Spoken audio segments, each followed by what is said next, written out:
I was simultaneously a Democratic political consultant and an ambassador for the biggest dream I could possibly imagine. It was really, really fun. And I'm sorry that they were not able to raise the $6 billion they needed to get this little endeavor off the ground.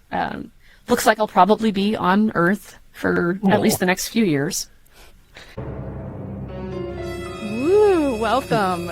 You have now entered Mad Warfare, mutually assured distraction, where we explore the weird, terrifying, and sometimes hilarious ways war is fought today, and how we can all protect our minds before we go too mad to find them. Oh my! Dangerous pattern. Dangerous pattern.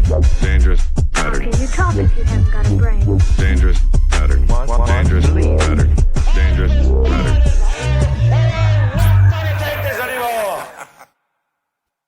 Reminder, the opinions on this show are ours alone, and honestly, we might regret some of them later. They don't reflect our employers, past, present, or imaginary. This is a playground of wild ideas, so please, don't take anything here too seriously, unless it's genius. Then it was definitely intentional. Welcome back to Mad Warfare. Question for you today. What is the worst headline someone could write about you, based only what's true and publicly available? Could it ruin your career, your campaign, your carefully curated online image? Today on Mad Warfare, we're digging into the world of opposition research, or oppo as it's known to the pros, so I hear, a practice used to uncover often unsavory information about political opponents. Watch out. Sometimes even David Beckham. Stay tuned for more on that. I'm Jocelyn Brady. And I'm Sean Anthony Guillory. Our guest today is one of the best in the oppo business. She's taken down campaigns, blocked a global sports icon, wink, wink, and once signed up for a one-way mission to Mars, because Earth is doing so well, a.k.a. the only place colder than Congress. Please welcome Sonia Van Meter. Woo! So happy to be here. Thank you so much for having me and for that spectacular introduction. And on a, speaking of opposition research and my fears, on a scale of 1 to watch out for the NSA, how scared should we be? How much should we be sweating right now? Oh, you too? Mm-hmm. Oh, the dossier is thick. Ladies and gentlemen, you're toast. You think I agreed to come on a podcast without doing proper due diligence? Ooh, juicy. It starts juicy. No, actually, I'm kidding. And that's going to be a theme I can tell for the day. Whatever preconceived notions you or your audience may have about opposition research, I assure you the truth is so much more boring than you can imagine. So, what is it? What is it actually like? So it's a lot of combing through details. The way that CNN and Fox and MSNBC would have you believe, opposition research is just nothing but like shocking, truly disgusting, epically vile stories breaking left and right. And the actual truth of the matter is most people live pretty boring, mundane lives. It is the best feeling in the world when you do finally find a really juicy silver bullet that you think is going to blow a hole right in the middle of someone's career or their campaign.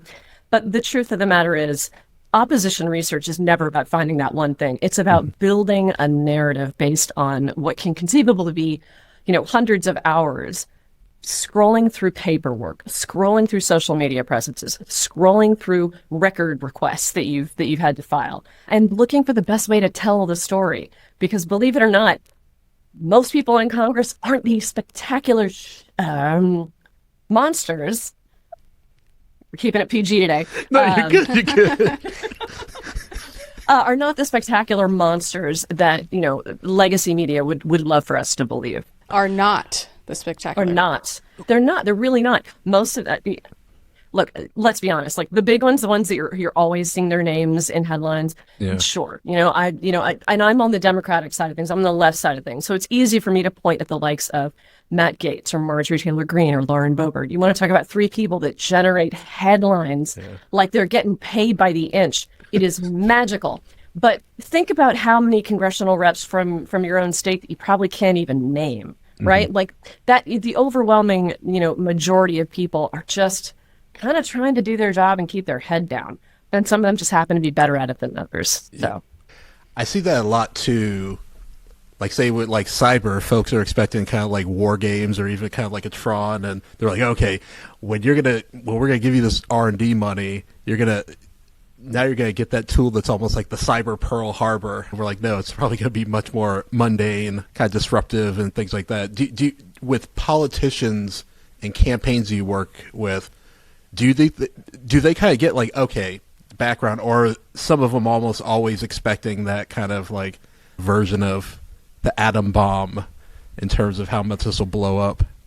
You know what's funny is that if it's an operative's first time dealing with an opposition researcher or with opposition research in general, that's the approach. They come to me and they say, I want to know every piece of lint that was underneath that person's bed in college. I want to know every person they ever had a class with. I want to know every comma, every extra double space they put after a period in their emails. It's really, really funny. A lot of people do think that when you hire an opposition researcher, you're getting, the most epic breakdown of an individual's life. Some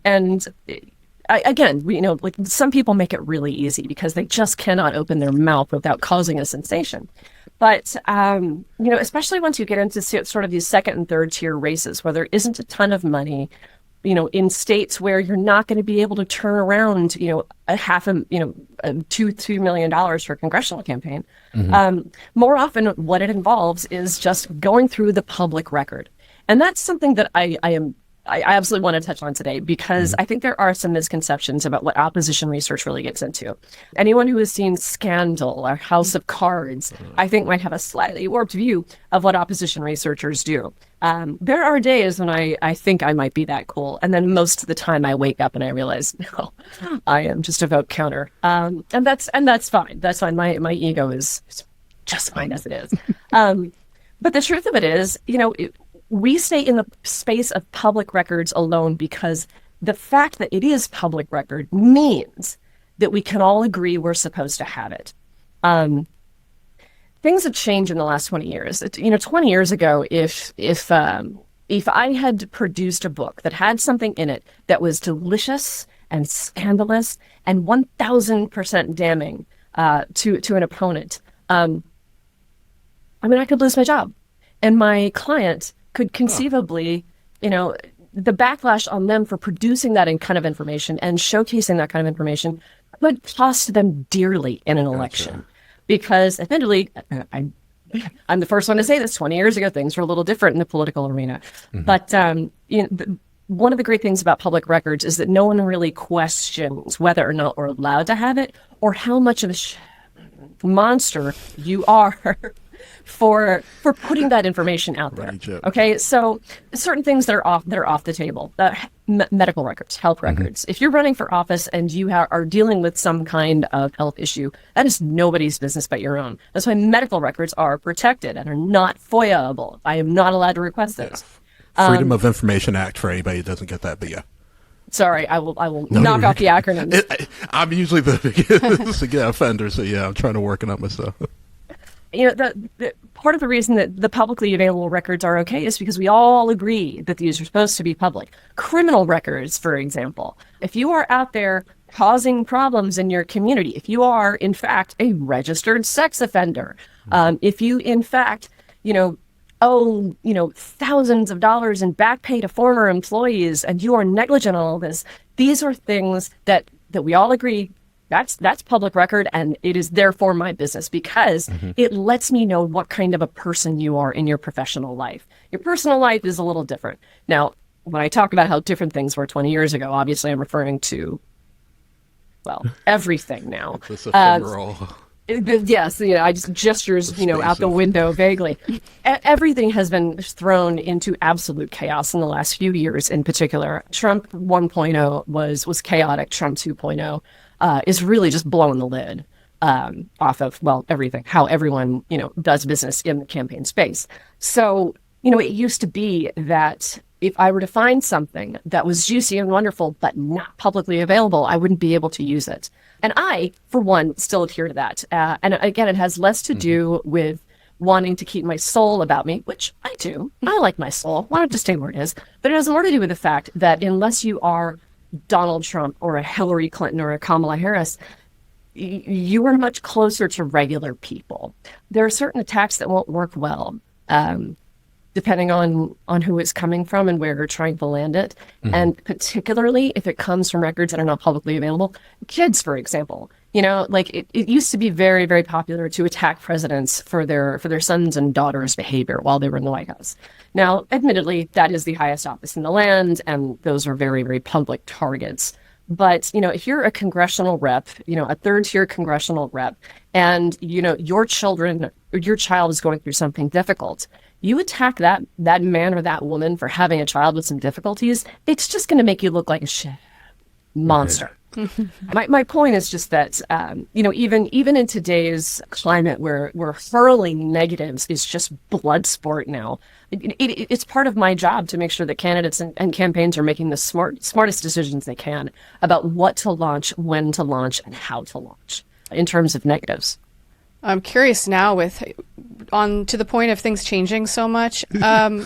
How do you advise on what is ethical to put out there? And if they've found information that's extremely unsavory, or if it is about somebody's kids, or, how has that changed over time, and how are you advising on that? Honestly, I go back and forth on this. Because on the one hand, again, I really want to hold on to my soul. I want my clients to hold on to their soul. Yeah. On the other hand, there has been just a really fundamental shift from where we were, 5 years ago. And so I don't like being petty. I don't like being childish. And I really, really, really don't like hurling attacks or negatives that have been sourced in questionable ways. At the end of the day, though, it is about winning. It used to be that calling someone a racist was the worst thing you could call them on one particular side of the aisle.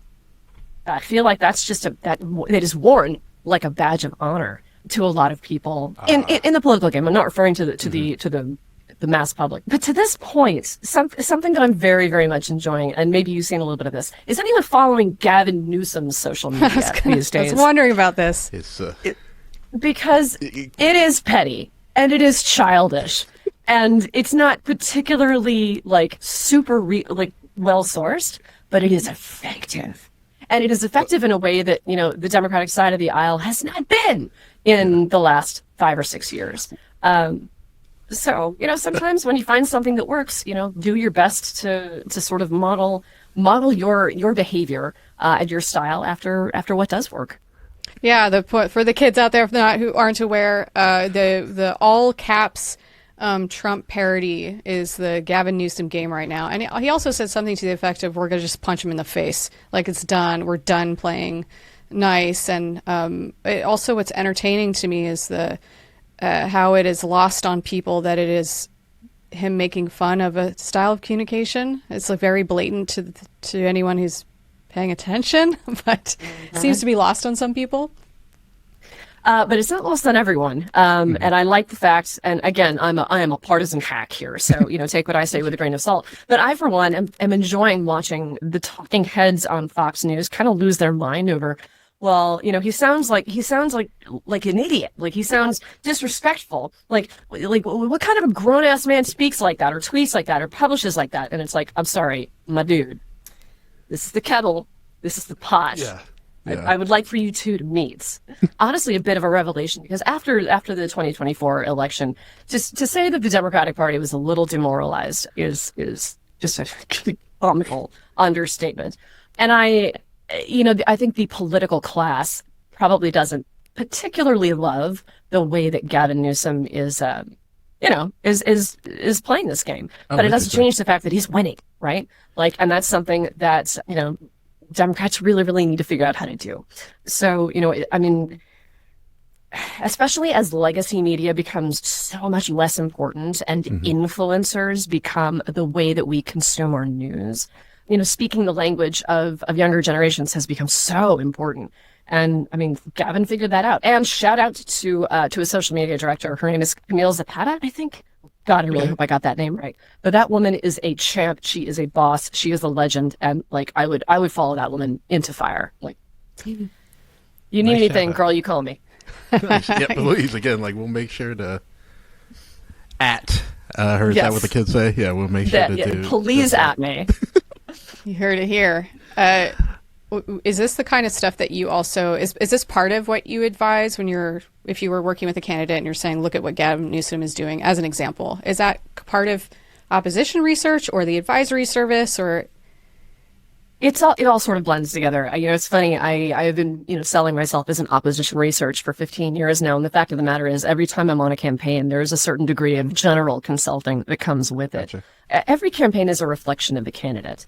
And if the candidate wants to crowdsource everything, then you're not just required, you're super obligated to make sure that they have everything that they need to feel comfortable about the decisions that they're making.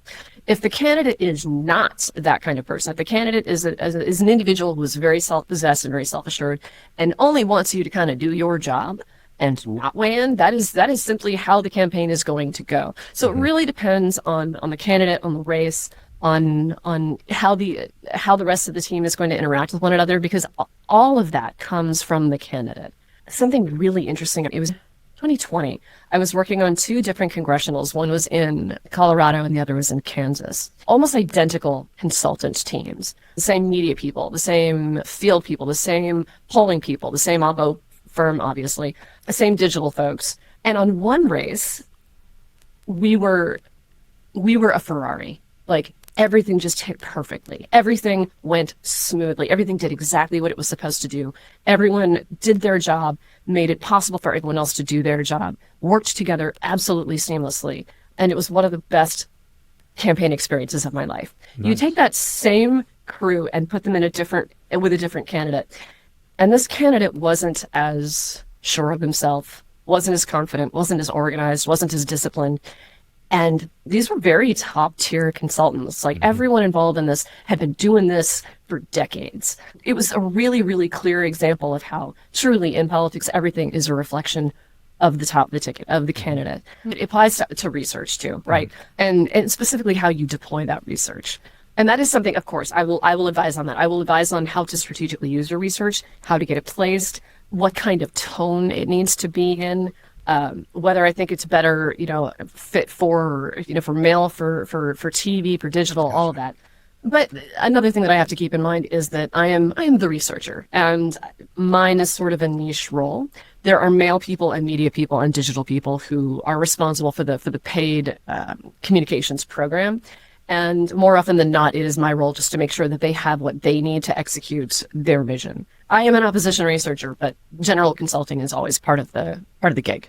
Right. The narrative strategy is just part of that too. But everybody's going to have their take on, well, for this medium, we think it should say blah. We disagree. We want this tone. That is exactly it. That is exactly it. And tone is really, really important. So something that I've noticed, for first-time candidates in particular, when someone tells them, oh, you need to hire an opposition researcher, 10 years ago, people would say to a candidate, oh, you need to hire an opposition researcher. And they would say, oh, no. I'm going to run a positive, issues-based campaign. I'm not going to want to go negative. So we don't need to hire one of those opposition researchers. Yeah, and that's always a super fun conversation to have with them, because number one, like, I'm not just doing research on your opponent, I'm doing research on you too. Yeah. Like, you forget you're running in this race, because I guarantee what you don't do for your own research, somebody else is doing on you for your opponent. That is my fundamental role, right? Like, as much fun as I really do enjoy doing oppo, the self-research is far and away the most important component. When I get onto a campaign, you got to know the platform or the ground you're standing on, right? Like, you can't throw stones when you're in a glass house. So that's a huge part of my job. But the number of people who have said, well, I'm not going to want to go negative, so I don't really, see why I need to have you on. Opposition research is very frequently about just finding the best contrasts. Like, okay, you want to run on X, Y, and Z platform. Okay, great. Where do you stand on X, Y, and Z? What does your public record say about your commitment to X, Y, and Z? And how about your opponent? Doesn't look like you can make a strong contrast there, because they are also strong on X, Y, and Z. But over here on points 1, 2, and 3, they suck wind.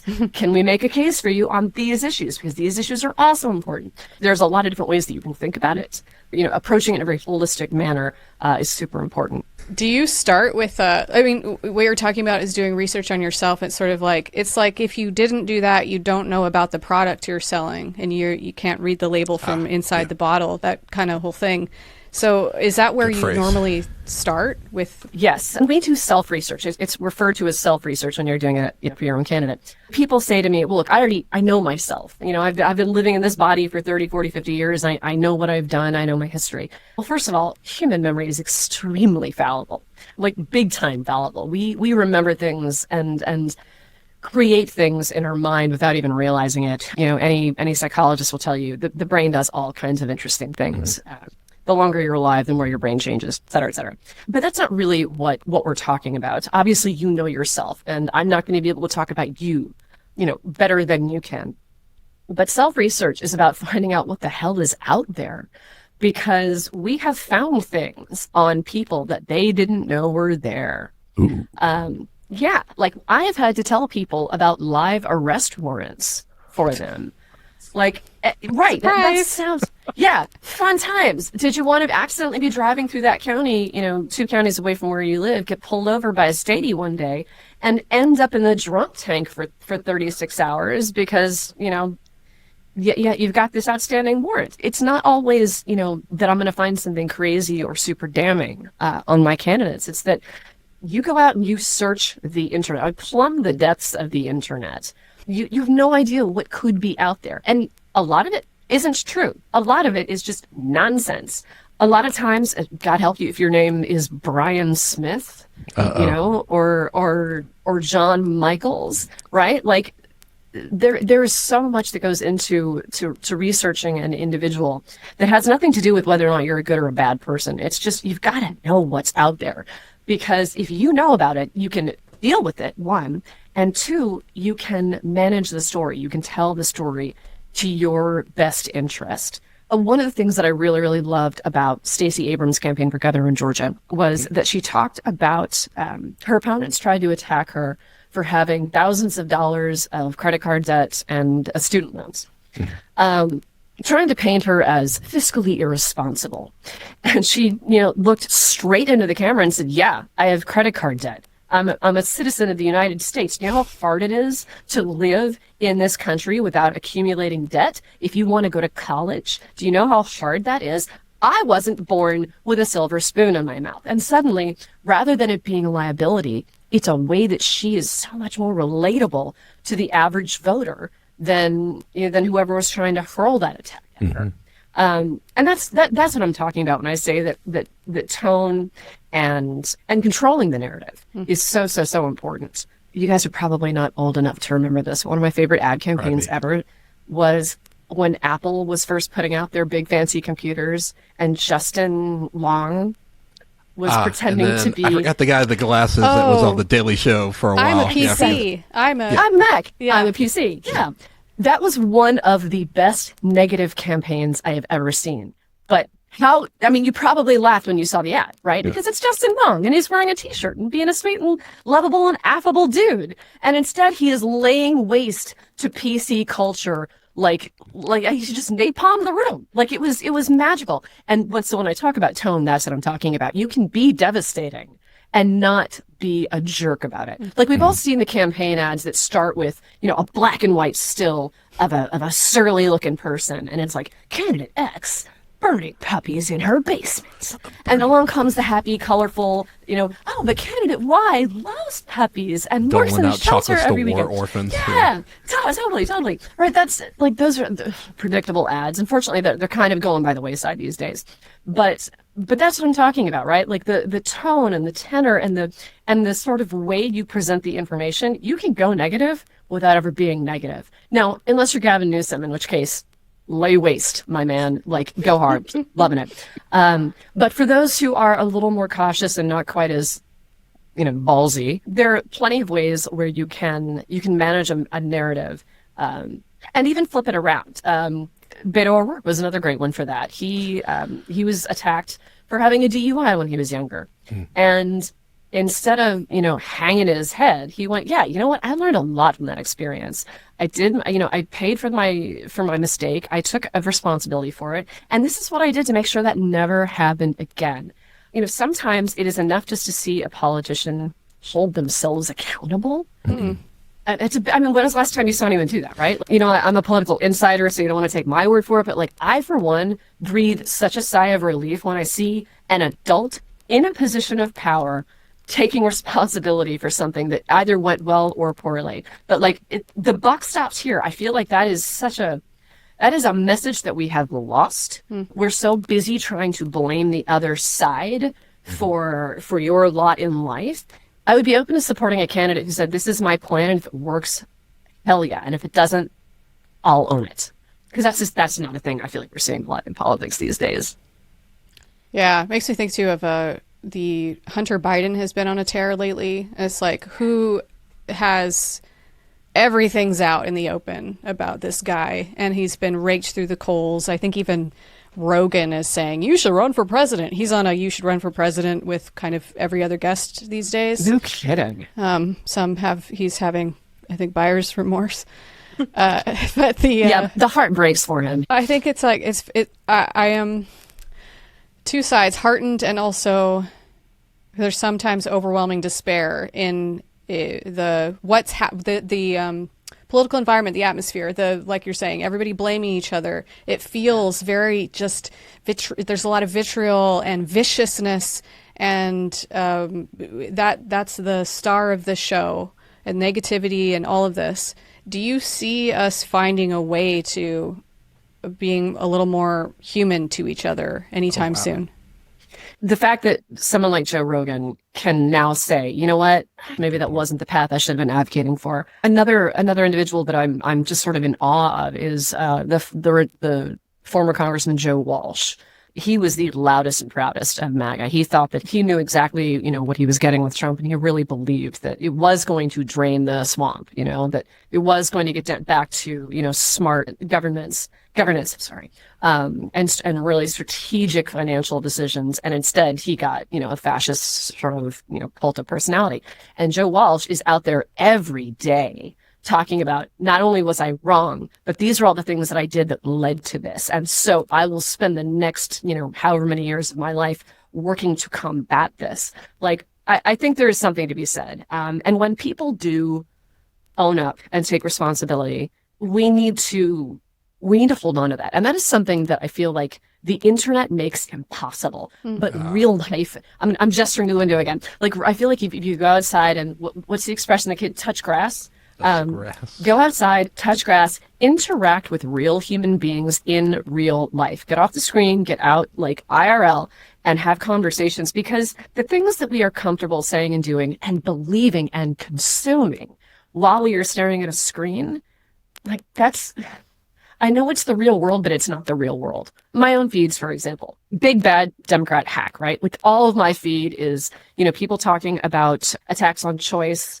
attacks on education, attacks on immigration, all that kind of stuff. That's what I get fed, because I am the audience for that. The Trump campaign spent something like, several hundreds of millions on ads attacking trans people in sports and trans people in bathrooms. You ask most Americans, they don't even know a trans person, right? So the longer we are online, the more we are consuming what the algorithm thinks we need to hear, and not just what they think we need to hear, what they want us to hear, what's going to feed the rage and further the clicks. Everyone in my family knows I'm a big old, liberal bleeding heart. There are plenty of Trump people in my family. But when we get together at Thanksgiving or Christmas or, 4th of July, like, we make a point of not antagonizing the crap out of one another and trying to actually find some common ground, which I get it. It's hard. It's messy. It's uncomfortable. But those conversations, if you were able to have them, it's a wonderful reminder that human beings are more than just whatever highlight reel you're seeing on a screen. If you're not paying for the product, you're the product. Yeah, we are the product. We are definitely the product now. Nowhere is that more, a matter of fact than in opposition research. My team, my staff are scrolling through just like hours and hours and hours and hours and hours of social media content that is put out by candidates, by efforts, by endeavors. It's easy for us to kind of get indoctrinated, because by the end of a campaign, the book that we have produced on an individual makes me think they are actually Satan. And in fact, they're not. They're just, Joe from down the street who wants to run for office because he thinks taxes are too high and he, whatever else. It affects, every facet of a campaign and certainly opposition research. Just go outside and talk to regular people. Right. Pause the podcast right now. Literally, right now. Just stop what you're doing. now. Go outside, find a total stranger, and be like, what's up? How you doing? How's your life? Love that. What do I need to know about you that makes you special, man? Like, go and connect with a human being in real life. I swear to God, it will change your whole perspective. Very good. Speaking of exactly the opposite of real life, do you see people's AI history ever being public or used in campaign research? When you say AI history, elaborate. Every thought we've ever had, like a Google search history, like anytime you've used AI to have a conversation or Google search history for that matter. Mm-hmm. Like data on people. Do you think that's ever going to be used in political, maybe not ethically? Currently, used like a warrant or subpoena to kind of get that. But yes, they do save that information like OpenAI. Gray area right now, but it is a gray area.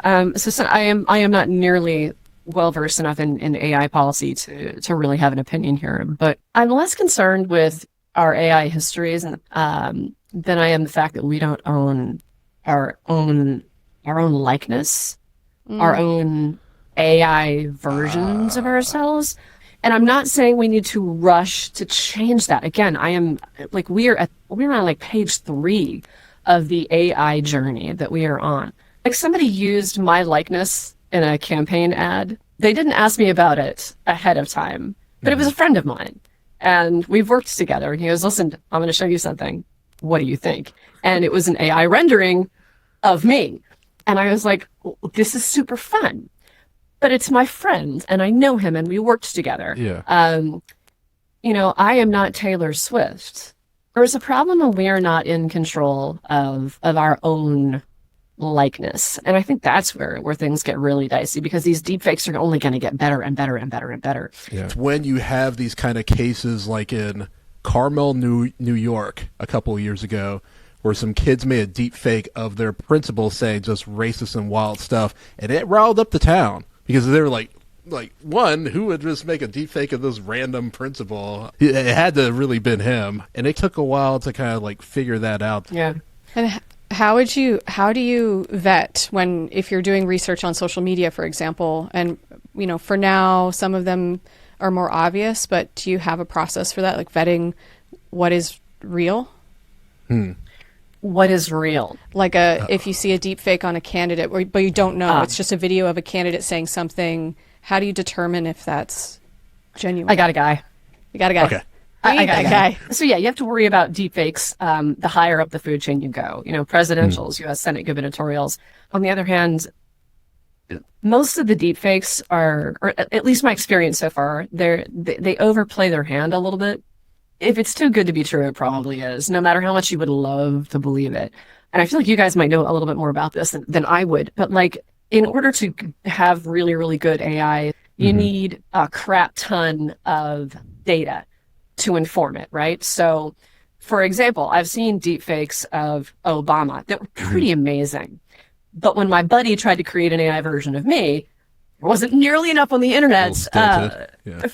So it sounded exactly like me. Oh, the voice was terrifying. So it's to the point now, and they even do that where like they can authenticate you by voice with just like 3 seconds now. Yeah. So the voice is getting that good. Yeah, that's getting a little scary. But because there's not nearly as much video footage of me as there is of an Obama. And I think that's how it works. Like, you got to have more data to do the better renderings. But context helps.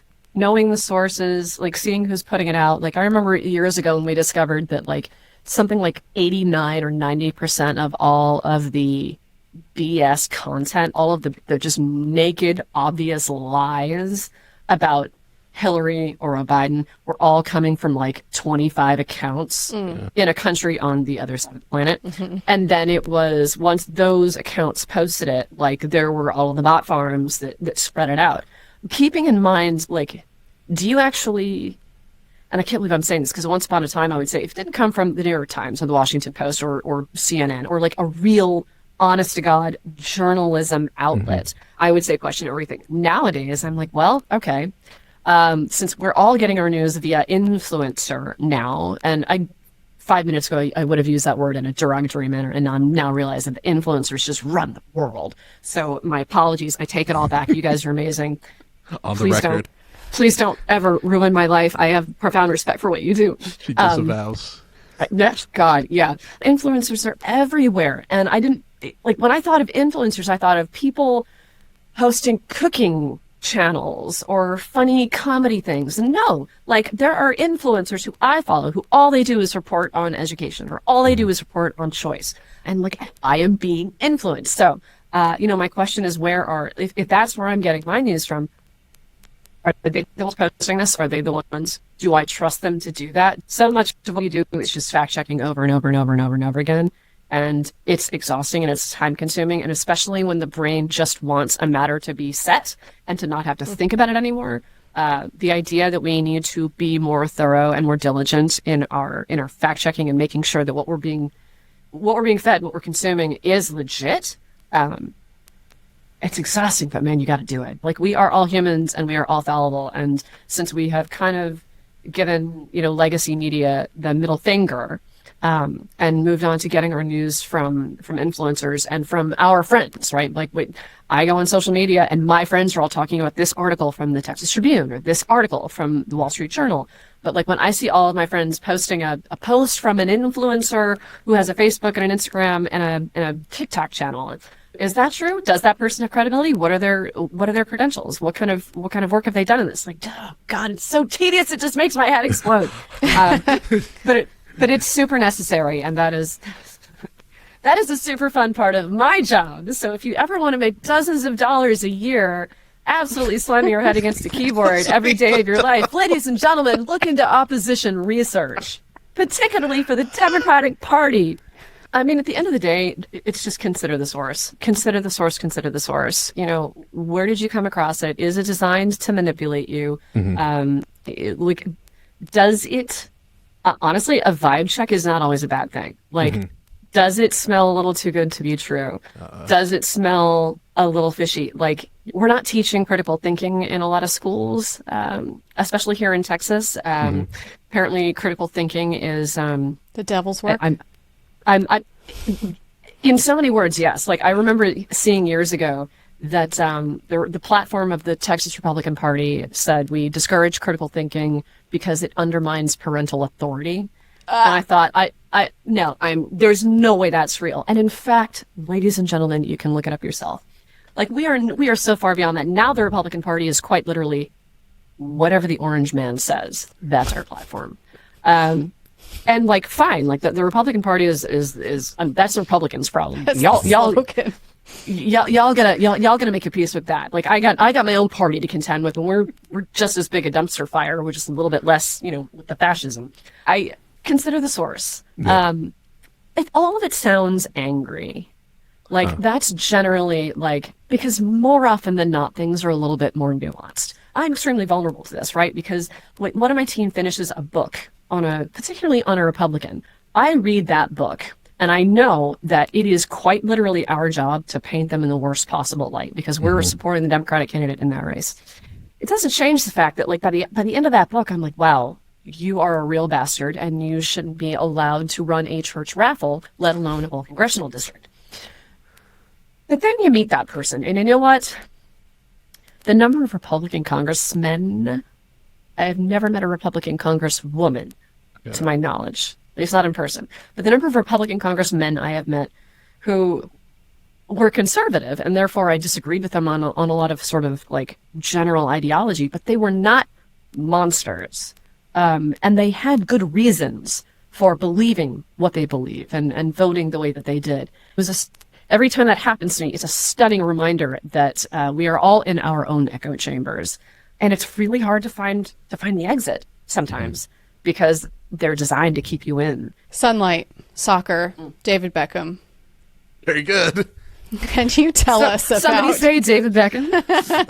Can you tell us about your encounter with this figure? I wish I'd had an actual encounter with this figure. I hear he's actually a lovely dude.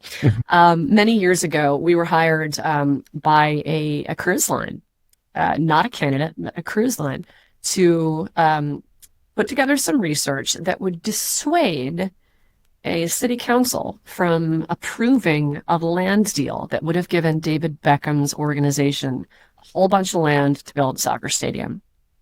That was a Herculean task because David Beckham was talking about bringing, billions of dollars into this town, and it would have been a boon to the economy. And it's David Beckham, who doesn't want, sort of an international Doesn't want to bend it. athlete. Everybody wants to bend it, baby. But, where there is money, there is a way. So some cruise lines got together and said, we need you to put together some research that will convince the city council that this is a bad idea. And it involved doing research into other ventures of his, other places he'd tried to do this. It involved looking at ecological studies and what the ramifications of this construction might be for the local ecology and certainly for tourism. And at the end of the day, this is not a communications campaign. Most of the time when we put together research, it is it's designed for all of the voters to consume. Like we're trying to convince as many people as we possibly can. And in this case, we only had to convince 10 city council members. And we did. It was a unanimous vote, and David Beckham was refuted, blocked, I dare say. And that is the closest I am ever going to come to. Yeah, I red carded the man. And opposition research is not just for candidates, and it's not even just for ballot initiatives. A lot of times, we do work for sort of public affairs style work, which is basically just a campaign, but without a ballot. We got to convince a whole bunch of people to do one thing because certain people want this and they want it for this reason. So in between campaigns, my firm does a lot of that kind of research, but never for anyone so fun as David Beckham. Yeah, sure. David, if you're listening, I'm real sorry I whooped your ass. My bad. Boom. Oh my god. Camille, if you're watching, please know I once kicked David Beckham's ass. I'm here for you. Team Newsom. That aspect of, again, like the kind of competitive intelligence aspect, again, I until originally talking with you, I didn't know that was something that, in between kind of campaign seasons, that's kind of how y'all regularly kind of like keep the lights on. Yeah. Is there anything that you feel like is fundamentally different between when you do it for a company versus when you do it for a candidate, or is it? Yes. Oh, companies don't give up. Companies don't care. They will drop a hammer. If they've got money to spend and they don't need to worry about the optics of how it looks if they're attacking someone, oh my God, it's so fun. It is absolutely delicious.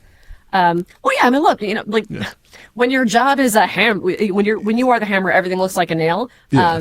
It can be difficult when, you're doing opposition research on a target or an individual, and you really wish you could say this, but it's just not going to come out right, and it's going to sound vulgar or crass, or it's going to alienate voters. It's so disappointing because you're like, oh, this is just a meatball sandwich right here, and I want to bite into it. When it comes to public affairs stuff, when there isn't necessarily a big huge spotlight on what you're doing, and it's a more personal fight. Budgets are usually bigger, and scruples are fewer, and it's fun. It just means, fewer hurdles, fewer barriers, and I don't necessarily need to worry too much about protecting their image quite as much. You got to worry about a candidate's image. You got to worry way less about a company's image. Again, especially if there isn't a gigantic, national spotlight where everyone's trying to get voters to pay attention to the issue. So. Right. And they have big teams, PR teams, and, totally. Crisis comms, all kinds of people working on it. The crisis comms people are my absolute favorite. Oh my God. If I didn't believe fundamentally that what I was doing was so necessary right now, working for Democratic campaigns, just put me, crisis comms. Oh, so fun. Those people are just, they're savvy and they're vicious and they're strategic, and I love it. But they have figured out that they can make way more money in crisis comms than they ever could in political campaigns. So, what would be your dream project? I am really, really fortunate in that I have fully consumed all the Kool-Aid. Like, I believe in what I do. I believe it is necessary. I believe it is moral and just. And so, whether I'm doing it for a local school board candidate or I'm doing it for a person in a presidential primary, like, I am contributing to something that, in theory could and will affect the lives of hundreds, thousands, millions of people for the better, right? Like, nobody goes into Democratic politics because they want to get rich. They do it because they believe in something. They believe in a mission. They believe in an ideology that is greater than any individual. And we're all willing to kind of work for those dozens of dollars a year to do it. But that said, there have been projects that I've particularly enjoyed. There was once a project where all I did was interview some very young potential candidates. Someone approached us and said, we're thinking about putting a substantial amount of money into these were like Gen Z candidates, like the first crop of Gen Z candidates.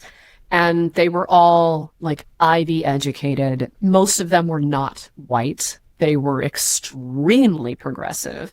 And, me being a salty, middle-aged operative, weather-beaten from, a decade and a half of doing this, I was like, oh, you sweet summer children, you're just going to get curd stomped.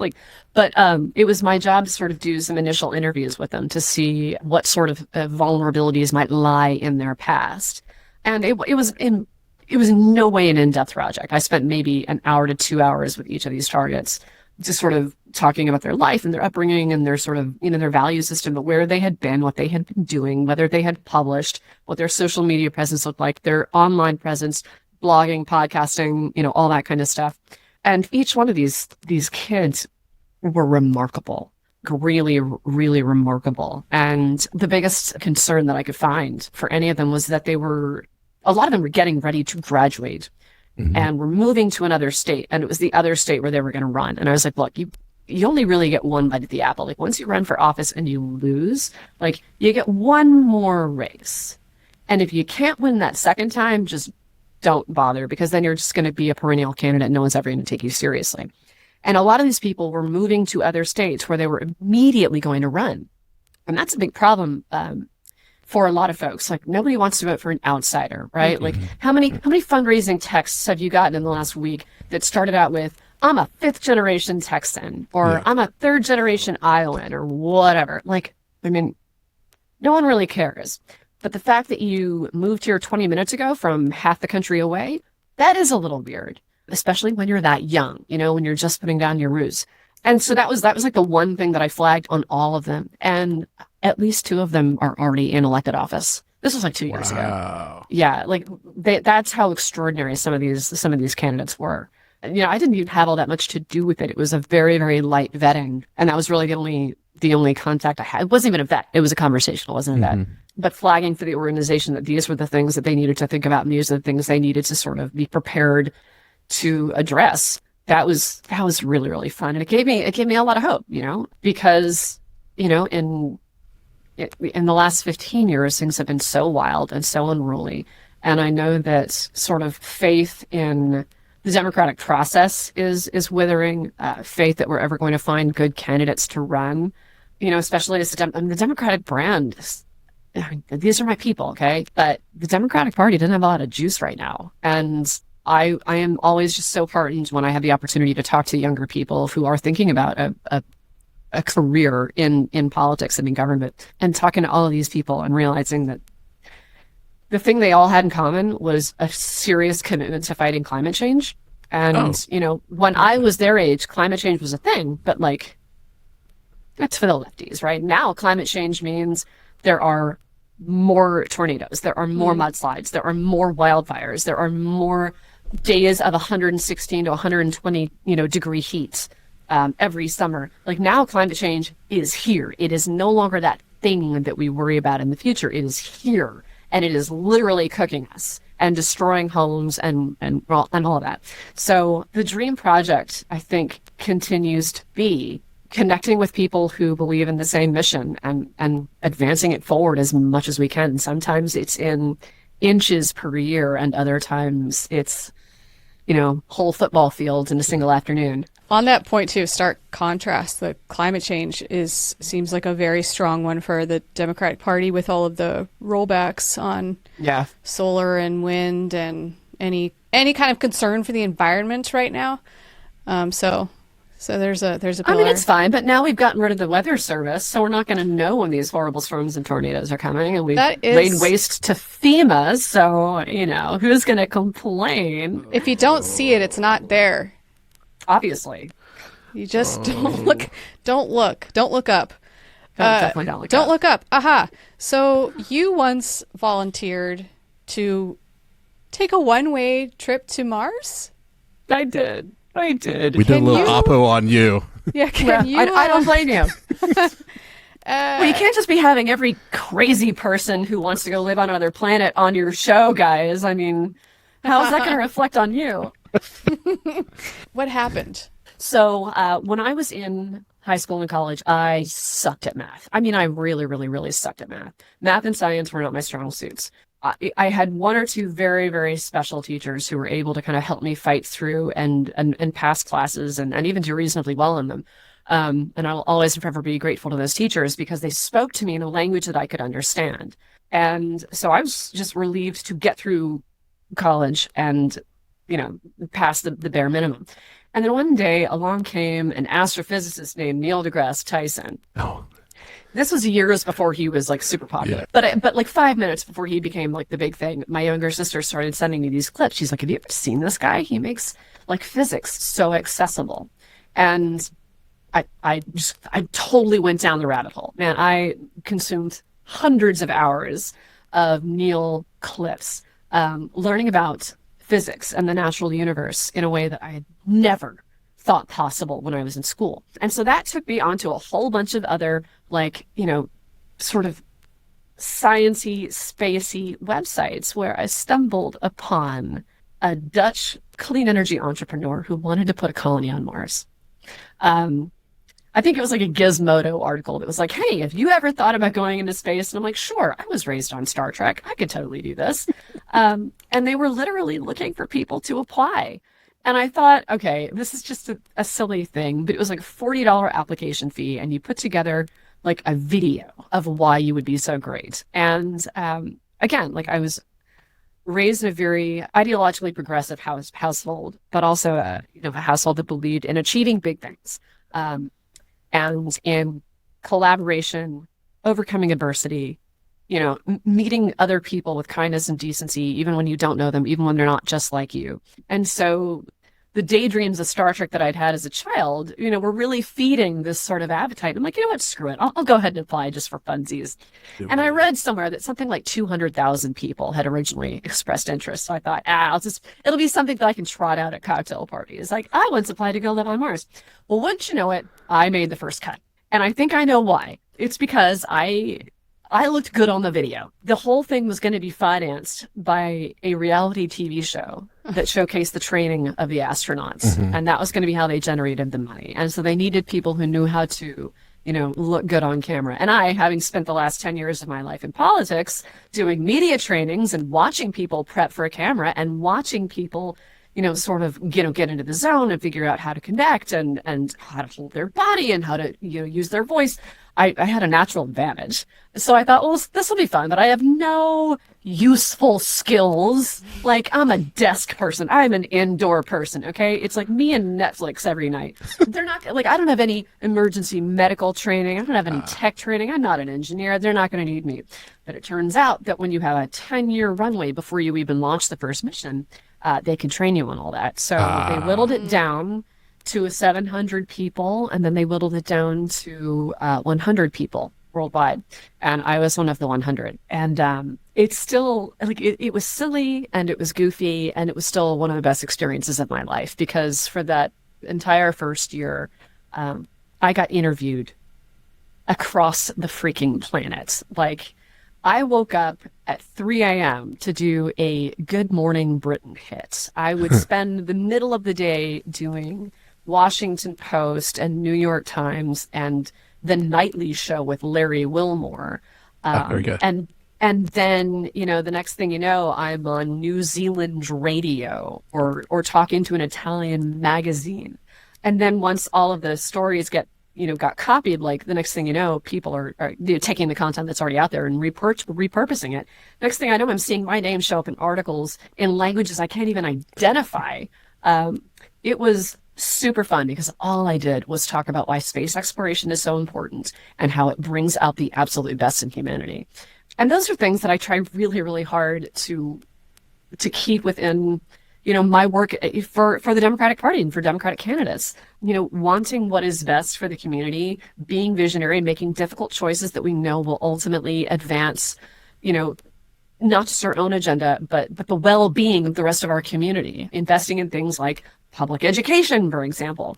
Like all of that kind of stuff just got sort of tangled up into a singularity almost. Like I was simultaneously a Democratic political consultant and an ambassador for the biggest dream I could possibly imagine. And it was a lot of fun. It was really, really fun. And I'm sorry that they were not able to raise the $6 billion they needed to get this little endeavor off the ground.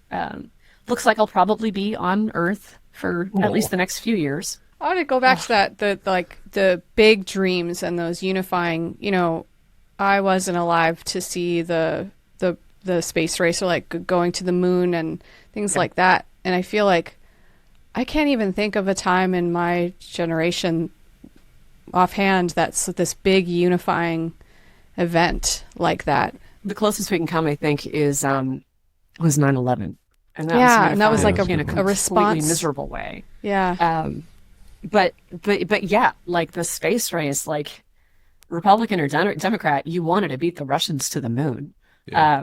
And that is something that I would love to get some of that back. I'm not a big World Cup gal, but I do love how like FIFA sort of temporarily like bonds countries like ours who are sort of terminally fractured. The Olympics can kind of do that too. But yeah, and that was so much of what, like, that was my dad, right? Like my dad was there for the space race. He is a pilot, continues to be a pilot. He loves all things that go up into the air. And so from a very young age, I was going to air shows and Smithsonian museums and looking at rockets and hearing the stories about what Neil and Buzz did and Jim Lovell's, epic return from Apollo 13 and the beginnings of the space shuttle. Just human beings pushing the envelope of what is possible is so my jam. And I think that's part of why the Democratic Party appeals to me so much, because we're always pushing the stupid boulder uphill and trying to convince people to eat their vegetables. I mean, tell me I'm wrong, right? Like, the Democrats are over here screaming about, like, the budget and the deficit and public education is good and we can't just start deporting people willy-nilly. It's unconstitutional. We're the party of downers right now. Yeah. It sucks. Everybody just wants to release the files. So right? actually, you bring that up, like you mentioned billionaires. It really is kind of like divide by class. I think it's only really the billionaires that want this like artificial general intelligence, and they're like, I don't care about your jobs underneath. So that's one. Then the other aspect is probably the files. That's probably the closest unifying at the proletariat level, sort of. Yeah, that I can think of, and that's. And Donald Trump kind of brought that on himself because he campaigned for years and years and years. As soon as I'm back in the office, the Epstein files, he promised that to his base. Yeah, and then he called them idiots for wanting that. And now he's scolding them for wanting the thing that he has been promising them for years, especially after such a fumbled effort at, there aren't any files. Oh, there are files, but I'm not in it. I'm definitely not in it. You know who's in it is Bill Clinton, definitely. And Obama. Obama's totally in it, but I'm not in it. But those files don't exist. Like, it was just, it was sloppy. You know who I really like in that is that James Tallarico. He at Texas. Yeah. He's a Democratic Christian. It's just not something you see talked about much, and never in your face about that stuff. He's very much like, can we come together and be more human to each other and express more kindness? And the fight isn't with each other. It's like we have this billionaire class who's trying to control everybody. And I just think like that's a message that's at least resonating with me. I wonder if that would be a message that, if it's more widely broadcast, will appeal to more people. Talarico's got a real gift for that. He's like a next generation. I think he's on his way. If he can keep it up, I think he's on his way to being sort of another Pete Buttigieg type. Just like he's one of those people where when he talks, the heat gets turned down just a little bit, right? Like you feel the blood settle a little bit. You feel your heart slow just a little bit. Like it's not necessarily about the next gotcha moment. It is not clickbaity entertainment. It is him really trying to have a conversation. And one of the most masterful things I've ever seen him do was when he was arguing about, I think it was the 10 Commandments in school, in classrooms. You know, somebody on the dais was arguing with him in a committee meeting about why, you know, this was so necessary. And he was like, look, take aside the fact that it is unconstitutional. Take aside the fact that, like, not everyone in Texas is a Christian. You know, leaving all that aside, I am a devout Christian. And he extends his arm out and he goes, and I know you are too. And so he's got this way of furthering the argument by bringing you into the fold, by making you part of a whole rather than an opponent sitting on the other side of a table. And he did it in this incredibly welcoming, like you can tell the man has given a sermon or two. It was really remarkable to see that. And I hope that he brings more of that to the campaign trail. Yeah. That's a really good way to put it. It's just it's so calming and also and satisfying. And I think that's because we're seeing so much da da da da da da and fire and brimstone and to have somebody fight it with kindness is unusual and necessary, and just like, yes, I can breathe. And it's also one of those things where, you know, when you get fed content now, depending on who's putting it out, it is carefully curated to what they want you to see. And, you know, our guy, whoever we're polling for, our guy always gets the last word, right? Like they're going to cut it off right there because that's where he looks great. And it doesn't matter if there was, you know, 10 more seconds or 30 more seconds or 3 more minutes or 10 more minutes. Like you're getting the very carefully curated version. The great thing about Talarico is that, you know, you can watch hours and hours of hearings and that's just what he's like. You know, there's not a gotcha moment. He's not trying to, you know, to scold or school or dunk on anyone in the room. He is really trying his level best to help everyone at the table feel like they're at the table and not, you know, staring across, you know, a courtroom from their opponent. It's really magical. It feels like at least this kind of ideal candidate type that I think could really pull for the Democrats would be the kind of Talarico types that are just so authentic and almost coming from like the strong moral base that I think can like resonate across political divisions. That's one. Two, I think the folks that they're really looking for a fighter of some sort to fight against Donald Trump that may be more kind of like the Gavin Newsom type. Jasmine Crockett was kind of like, you know, for a moment like that as well. Someone like a Mamdani is like really like master of the mediums, these new mediums. It's either going to be this like really strong fighter or a really like authentic kind of like morally based voice that I thought would kind of be like leading in terms of at least like the Democratic ticket that I really think could win. Do you know what all those people have in common though? Go on. They're winners. Okay. People like winners. Yeah. Talarico flipped a seat when he ran for office. Jasmine Crockett, like only in her first couple of terms. Mamdani, out of left field, lays waste to a dynastic name. People really like winners. And that's not to say that they didn't win because they have all of the things that you were talking about. They're young, they're idealistic, they're fighters in their own very different ways. The thing that they have in common is that they have won. And I think that, I mean, not for nothing, but like everybody likes, it's easy to cheer for a winner. Yeah. It's harder to cheer for someone who, like, no disrespect to Beto O'Rourke or Colin Allred, they have put their whole person on the line for the state of Texas. And, you know, as a Democrat in the state, like I really appreciate what they have done, but they've also lost a whole bunch. And that is a brand, especially in Texas, it's sort of inescapable. So yeah, when you're talking about the next generation, again, Gavin Newsom, same thing. He's a winner. Yeah. Dude won the office. It was hard. It was a hard-won fight. And sometimes that means being a battler, and sometimes it means being a soft-spoken preacher. Peacemaker. Yeah. Yeah. Just win, baby. I don't know who said it, but it was brilliant. Just win, baby, win. What would be your advice to people who want to get into politics or opposition research in this Besides calling economy? you. Yeah. Besides, oh no! What's the reaction? No! It's like, what do you want? Don't do it. Is that what you're trying to tell us? No. Here's what I will tell you. Getting into politics is actually much easier than you might imagine on either side of the aisle, because it only occurs to people that really want to do it to actually look. Somewhere there is a campaign right now that needs volunteers. Somewhere there is a campaign out there that needs someone to, help them put together strategy, help them, register voters, help them, make all kinds of decisions. Just go find a person, a campaign, a value that you want to fight for, and just call them up and say, hey, I got time.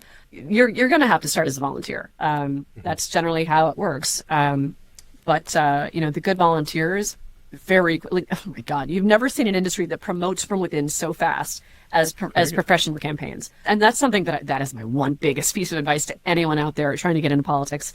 Be super nice to everyone, because the actual combatants in the game, the candidates, they come and the candidates, they go, but the staffers, the consultants, the operatives, they stick around. And it's a small world. And you will, if you are halfway good at your job, you will climb the ranks very, very quickly. I remember my first year in politics, I was really, really nice to everyone, because I needed to be. I had to be. I didn't know anyone. I didn't know who the major players were. I didn't know who were the people that were just posturing. I didn't know who were the ones that had real experience and were actually savvy and smart, and who were the ones just really like the sound of their own voice. Be nice to everyone. Learn from everyone. Because if you're any good at it at all, you will get promoted so fast. The next thing you know, you're a field director. Next thing you know, you're a deputy campaign manager. Next thing you know, you're managing a third-tier congressional. The next thing you know, you've got a job at the Democratic Congressional Campaign Committee. Next thing you know, you're the political director there. There have been people who, I knew as interns on a campaign who 2 years later were like running an entire desk at the D-Trip. And it's just because, I'm not sure there's an industry where you learn on the job quite as thoroughly as a political campaign. And each campaign is different, like if you've done one and it was a big one, like a presidential, awesome. But if you've done a dozen that were, congressional or state ledge or state senate or whatever, that's an even broader breadth of experience. And there's always a need for new talent. There's always a need. So look for campaigns, look for consultants. Most consultants are pretty happy to give a half hour of their time to people who just want to ask them questions, because we really do like the sounds of our own voices. Just go find a campaign, show up, knock on the door, and be like, I want to help. And actually, weirdly, I gave this advice to someone else. Like, if you do end up volunteering for a campaign and you do want to do oppo, just go ahead and do the oppo. Start with the basics. Start with the Google search. Start with their voting history. Start with, breaking down the targets. Start with, tracing back their work history and where they lived and all that kind of stuff. Just start, compiling it on your own. You will get better and better at it the more you do it. Like, as with anything, then you are always welcome to call your friendly neighborhood opposition researcher and be like, so this is where I'm at, not getting paid, and we're going to tell you, hey, you're doing a great job for someone that's not getting paid. Have you thought about maybe looking at this, that, and the other too? At least I will. So. And you start with Google. Are there other platforms or places that people should look? Google is the big one, of course. Social media is, of course, massive and contains treasure troves. Secretary of State websites, local municipal websites, requesting records. Those are all things that, I'm not going to give away the secret sauce. No need. But the herbs and spices. Yeah, but what is it, 27 herbs and spices? Yeah. 10 years ago, we had to actually send people who were doing research on our target, put them on an airplane, rent them a car, find them a hotel to stay in so they could spend a few days collecting the local records that were not available. Now we're just filing records requests and usually getting a response that it's going to cost this much money to dig up this information and then redact it, and then we can email it to you. I haven't had to put an employee or a staffer on a plane probably a decade. So, yeah. LexisNexis, Pacer.